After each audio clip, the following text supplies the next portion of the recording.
Good morning, y'all. Welcome back to Art of Creation Homestead. My name is Jason.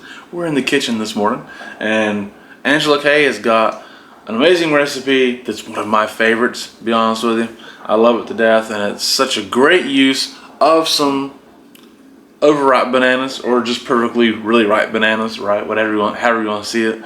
But it's a chocolate banana muffin recipe that's going to blow your mind, knock your socks off, and it's going to be wonderful. But she's going to show you how to do it, okay? So here she is. You want to start out by preheating your oven to 375 degrees and lining your muffin pan if you want it lined. If you don't want it lined, you have to grease them really well, Grease it, butter it, or they will stick. Spray it down. But you have to do it really well. If you line it, it's easier. Much easier. So now in this bowl, we have 3 very ripe bananas, a half a cup of firmly packed light brown sugar, and 3 tablespoons of cocoa powder. The reason I am doing the sugar in with the bananas, if you've watched my banana bread video, you will know that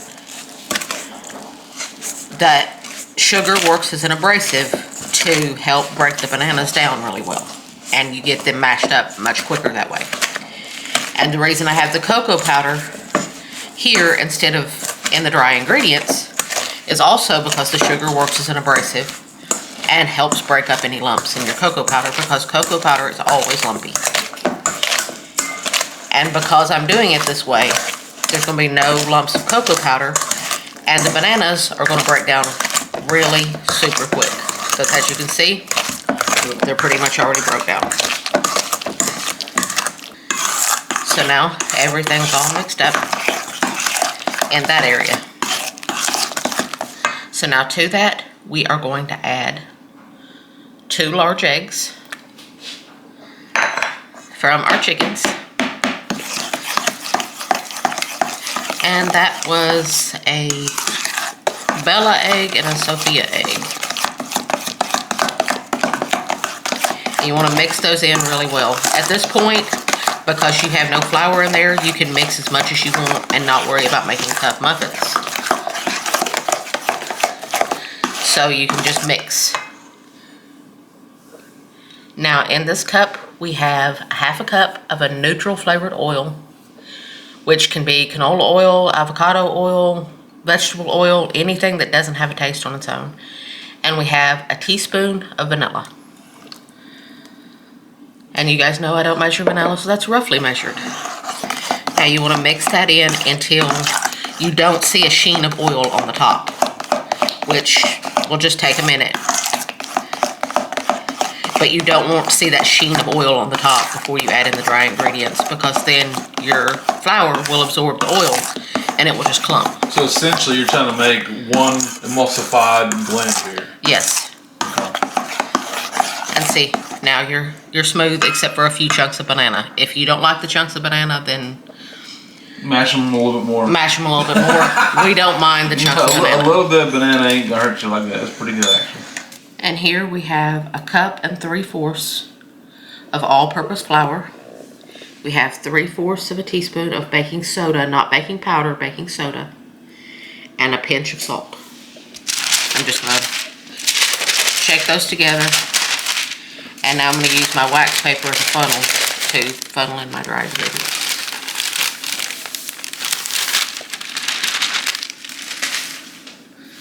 Now, just gonna mix all that flour in. You don't need a mixer or anything like that. You just do it by hand. Actually, with quick breads like muffins or banana bread or anything like that, I know some people will use a mixer. I choose not to. I choose to mix all those things by hand because the gluten is worked much less, and you will end up with a more tender muffin or quick bread if you mix it by hand instead of with a mixer. And it's not so much of an arm workout that it's going to hurt you to do so. And because see, it's coming together extremely quick. Just make sure all that flour is off the bottom of your bowl. You don't want to be scooping muffins and get to the bottom of the bowl and have a little pocket of dry flour. I've done that. So just make sure you scrape down the bottom of the bowl and make sure all that dry flour is off the bottom of the bowl. And see, now it's fully mixed, so don't mix anymore because you don't want to overmix. Now I tend to use a large cookie scoop to scoop them out. It's just cleaner that way. Get you a more even muffin too, right? More, yeah. Right. And I just drop them in to each muffin tin. Now I may have to go back and add a little more, but I usually start out with 1 scoop per hole, and then I go back and add if I need to use up the rest of the batter. Now these are all scooped out. Each hole took about 1.5 scoops of this size scoop, which is about 1.5 tablespoons size scoop. Each one took about 1.5 scoops, and that was all the batter. Now I'm going to pop these into a 375-degree preheated oven until they are done and a little springy. You can insert a toothpick in the center, and when it comes out with moist crumbs, you know they're ready to come out. I'll show you what they look like when they're done.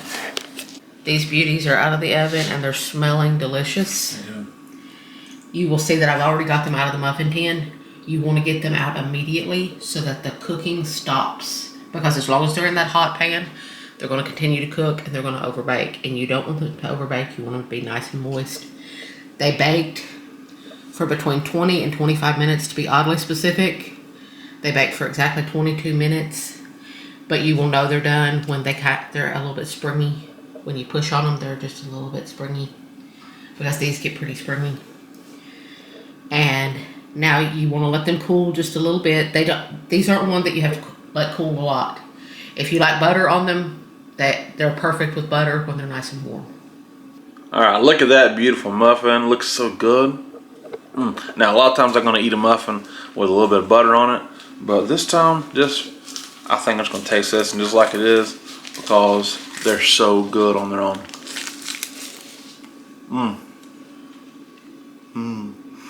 So tasty. Look at that. It's